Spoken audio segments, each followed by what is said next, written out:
Hello friends, તમારા સૌનું સ્વાગત છે આજના કરંટ અફેરના વિડીયોમાં. વિડીયો થોડો લેટ આવ્યો છે તે બદલ માફી માગું છું. તો શરૂઆત કરીએ આજના વ્યક્તિ વિશેષથી. આજના વ્યક્તિ વિશેષ છે ત્રિભુવનદાસ પુરુષોત્તમદાસ લુહાર. તેમનો જન્મ તો મિયા માતાર ભરૂચ ખાતે. તેમના ઉપનામ આપણે ખાસ યાદ રાખશું. તેમના ઉપનામ ઘણા બધા છે, જેમ કે સુંદર, મારીચી, વિશ્વકર્મા, ત્રિશુલ, આ બધા તેમના ઉપનામ છે. તેમણે કવિતા બોર્ડોલિન 1928માં સુંદર ઉપનામથી લખી હતી અને આ જ ઉપનામ તેમણે જીવનભર ટકાવી રાખ્યું હતું. ખાસ યાદ રાખશું.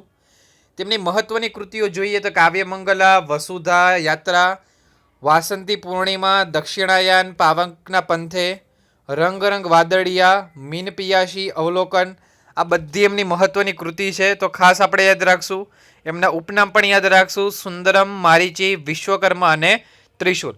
તેમના વિશે થોડી વધારે માહિતી મેળવીએ તો તેમનો પ્રથમ કાવ્ય સંગ્રહ હતો કયા ભગતની કડવી વાણી અને ગરીબોના ગીતો. પછી તેમને કયા કયા એવોર્ડ મળેલા છે તો 1934માં તેમને કાવ્યમંગલા માટે રણજીતરામ એવોર્ડ, 1955માં યાત્રા માટે નર્મદ એવોર્ડ અને 1985માં પદ્મભૂષણ. એમ કુલ 3 પુરસ્કારથી તેઓને સન્માનિત કરવામાં આવેલા છે. રણજીતરામ તો કાવ્યમંગલા માટે, નર્મદ એવોર્ડ તો યાત્રા માટે અને પદ્મભૂષણ. અરવિંદ આશ્રમમાંથી પ્રકાશિત થતા સામાયિકો જેવા કે દક્ષિણા અને બાલ દક્ષિણા તેમનું પણ તેઓએ સંપાદન કર્યું હતું. તો આ હતા આજના વ્યક્તિ વિશેષ ત્રિભુવનદાસ પુરુષોત્તમદાસ લુહાર. હવે આજના દિન વિશેષ વિશે માહિતી મેળવીએ તો આજનો દિન વિશેષ છે વિશ્વ જળ દિવસ. આપણે 20 માર્ચથી વિવિધ દિવસો જોઈ રહ્યા છીએ, જેમ કે 20 માર્ચ હતું વિશ્વ ચકલી દિવસ, 21 માર્ચ આપણે જોયું વિશ્વ વન દિવસ અને 22 માર્ચ આપણે જોયું વિશ્વ જળ દિવસ. આ 22 માર્ચની થીમ છે વોટર એન્ડ ક્લાઇમેટ ચેન્જ. તો ખાસ યાદ રાખશું વિશ્વ જળ દિવસ કે જેની theme water and climate change છે. યુએન દ્વારા 1993થી તે ઉજવાય છે. વોટર ક્વોલિટી ઇન્ડેક્સમાં ભારતનો ક્રમ કયો છે તો ભારતનો ક્રમ 122મા નંબરનો ભારતનો ક્રમ છે વોટર ક્વોલિટી ઇન્ડેક્સ.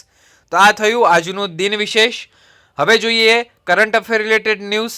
કેન્દ્ર અને રાજ્યો માટે નાણાકીય એકત્રીકરણનો માર્ગ નકશો તૈયાર કરવા નાણાં પંચે શ્રી એન.કે. સિંઘની અધ્યક્ષતામાં સમિતિ બનાવી. આ સમિતિએ છે ને ફેબ્રુઆરી 2020 અને અંતિમ અહેવાલ ઓક્ટોબર એટલે કે આ જ મહિનાની ઓક્ટોબર સુધી આપી દેવાનો રહેશે તેમને. આ અહેવાલમાં શું એમને કરવાનું છે મેઇન તો કે એન.કે. સિંઘ સમિતિએ ખાદ્ય અને દિવ્યાની વ્યાખ્યા પણ ભલામણ તેઓ કરવા જઈ રહ્યા છે.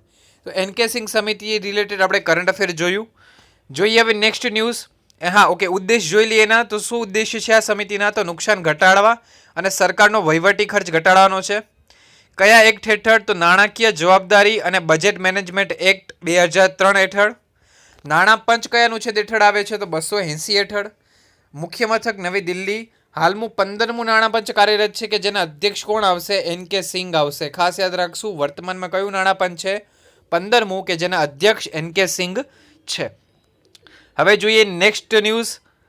નેક્સ્ટ ન્યૂઝ શું છે તો small industries development bank of ઇન્ડિયાએ ઉદ્યમીઓને પ્રોત્સાહન આપવા માટે સ્વાવલંબન એક્સપ્રેસ લોન્ચ કરી. પરીક્ષામાં સિમ્પલ એવું પૂછાઈ શકે કે તાજેતરમાં સ્વાવલંબન એક્સપ્રેસ કોના દ્વારા લોન્ચ કરવામાં આવી છે તો small industries development bank of India. Small industries development bank of India દ્વારા સ્વાવલંબન એક્સપ્રેસ લોન્ચ કરવામાં આવી છે. આ ટ્રેન 11 ઉદ્યોગ સાહસિક શહેરની મુલાકાત લેશે, જેમાં મુંબઈ, દિલ્હી, અમદાવાદ, હૈદરાબાદ, કલકત્તા, બેંગલુરુ, ભુવનેશ્વર, વારાણસી અને જમ્મુ હશે. 2024-25 સુધીમાં ભારતના અર્થતંત્રને $5 ટ્રિલિયન સુધી પહોંચાડવાના લક્ષ્યાંકને તે પૂર્ણ કરશે. 20થી 35 વર્ષના કોઈપણ વ્યક્તિ તેમાં ભાગ લઈ શકશે. તો ખાસ યાદ રાખશું સ્વાવલંબન એક્સપ્રેસ કોના દ્વારા લોન્ચ કરવામાં આવ્યું છે small industries development bank of India દ્વારા લોન્ચ કરવામાં આવેલું છે.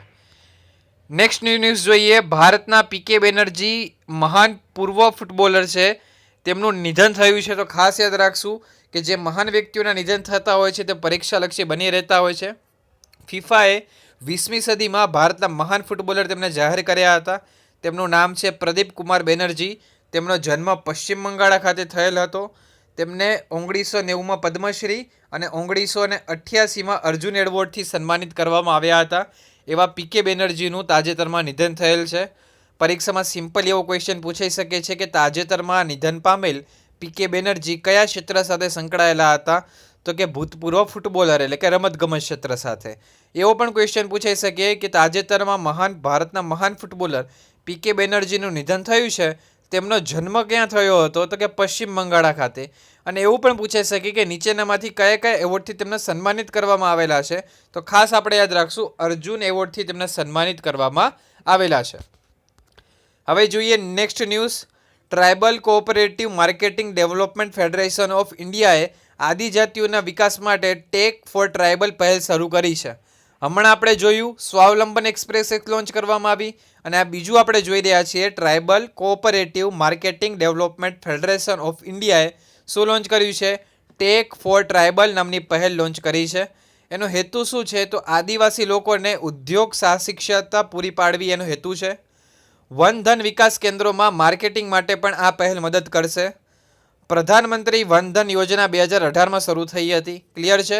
ઓકે, તો ખાસ યાદ રાખશું, tribal cooperative marketing development federation of India દ્વારા ટેક ફોર ટ્રાઇબલ નામની પહેલ શરૂ કરવામાં આવી છે. ઓકે, નેક્સ્ટ ન્યૂઝ જોઈએ. ફિચ રેટિંગ ભારતના વર્ષ 2021નો વૃદ્ધિ દર અંદાજ 5.6થી ઘટાડીને 5.1% કર્યો છે. 2020નો ગ્લોબલ ગ્રોથનો અંદાજ 2.5થી ઘટાડીને 1.3% કરવામાં આવ્યો છે. ક્લિયર છે? આ રેટિંગ તો સામાન્ય રીતે બદલાતા રહેતા હોય છે. જો નજીકમાં કોઈક પરીક્ષા લેવાની હોય તો તમને એ રેટિંગ તમારે એકવાર જોઈ લેવા જોઈએ. મૂડીઝ એ રેટિંગ એજન્સી છે જેના દ્વારા ભારતના આર્થિક વિકાસ દરનો અંદાજ 5.30% કરવામાં આવેલો છે 2020 માટે. ઓકે, મધ્યપ્રદેશના મુખ્યમંત્રી કમલનાથે ફ્લોર ટેસ્ટ પહેલાં જ રાજીનામું આપ્યું. તો ખાસ યાદ રાખશું કે તાજેતરમાં કયા રાજ્યમાં રાજીનામું આપવામાં આવ્યું છે? તો કમલનાથ. તો મધ્યપ્રદેશ વિધાનસભાના અધ્યક્ષનું નામ જોઈ લઈએ, નર્મદા પ્રસાદ પ્રજાપતિ. મધ્યપ્રદેશ વિશે થોડી માહિતી મેળવીએ. મુખ્યમંત્રી કમલનાથ છે, એટલે કે અત્યારે વર્તમાનમાં કેરટેકર છે જ્યાં સુધી નવી મંત્રીમંડળ ના રચે ત્યાં સુધી. રાજ્યપાલ છે લાલજી ટંડન, અને મધ્યપ્રદેશની રાજધાની છે ભોપાલ. તો આ થયું મધ્યપ્રદેશ રિલેટેડ ન્યૂઝ. હવે આજના કરંટ અફેરની ક્વિઝ ઉપરથી આપણે જોઈએ આજના ક્વિઝ રિલેટેડ પ્રશ્નો. વિડીયો એન્ડ સુધી જોજો અને તમામ પ્રશ્નોનો આન્સર આપજો. સૌથી પહેલો ક્વેશ્ચન છે, ત્રિભુવનદાસ પુરુષોત્તમદાસ લુહારનું ઉપનામ જણાવો. ત્રિભુવનદાસ પુરુષોત્તમદાસ લુહારનું ઉપનામ. તો તમારી જોડે ઓપ્શન છે, તમારે જવાબ આપવાનો છે. સેકન્ડ ક્વેશ્ચન છે, વિશ્વ જળ દિવસ ક્યારે ઉજવાય છે? તારીખ તમારે જણાવવાની છે વિશ્વ જળ દિવસની. થર્ડ ક્વેશ્ચન છે, વિશ્વ જળ દિવસ જે 22 માર્ચના રોજ ઉજવાયો તેની થીમ શું રાખવામાં આવી હતી? થીમનું નામ જણાવવાનું છે. ફોર્થ ક્વેશ્ચન છે, વોટર ક્વોલિટી ઇન્ડેક્સમાં ભારતનો ક્રમ કેટલામો છે? વોટર ક્વોલિટી ઇન્ડેક્સમાં ભારતનો ક્રમ.